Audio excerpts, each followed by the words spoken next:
We're going to move on to minor triads. Minor triads, same thing. Let's do an example of a minor triad. Let's go back to C again. Now it's not going to be all of me, it's going to be all of me. So we got to hear that minor kind of thing happen.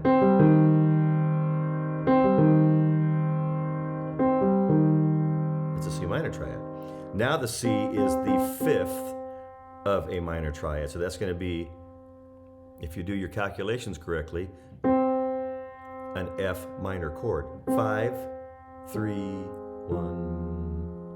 5, 3, 1, C, A flat, F. Ba da da da da.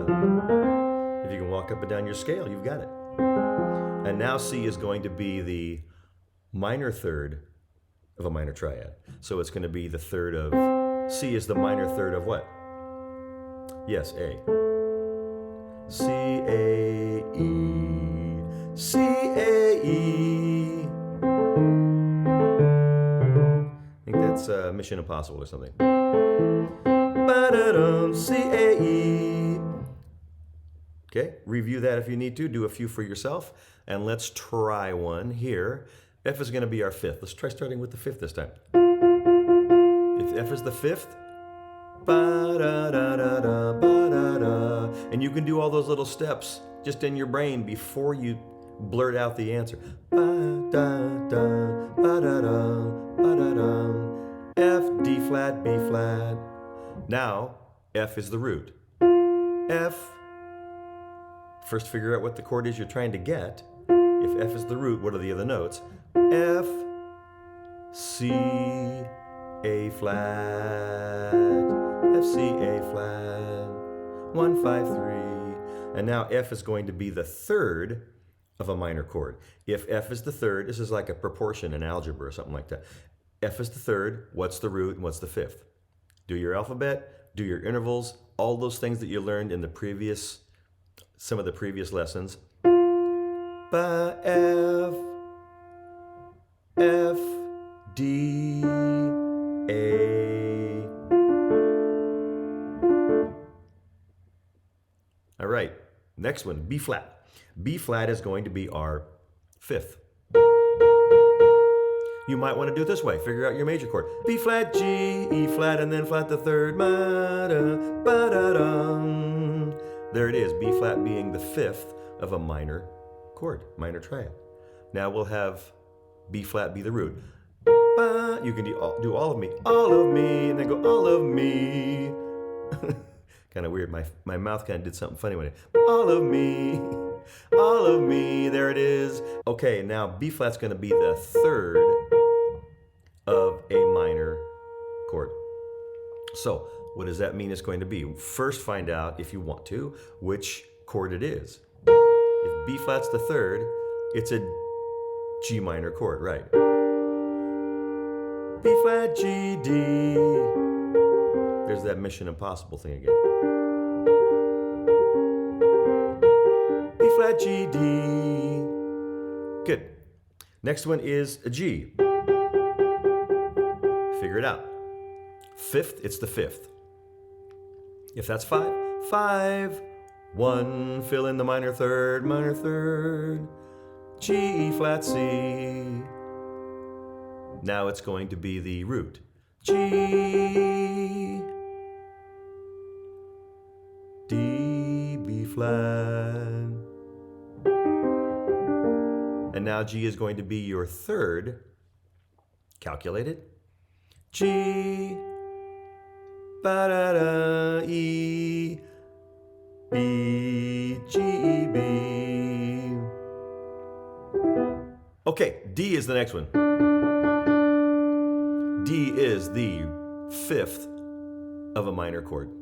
Fifth. D, D, B flat, G.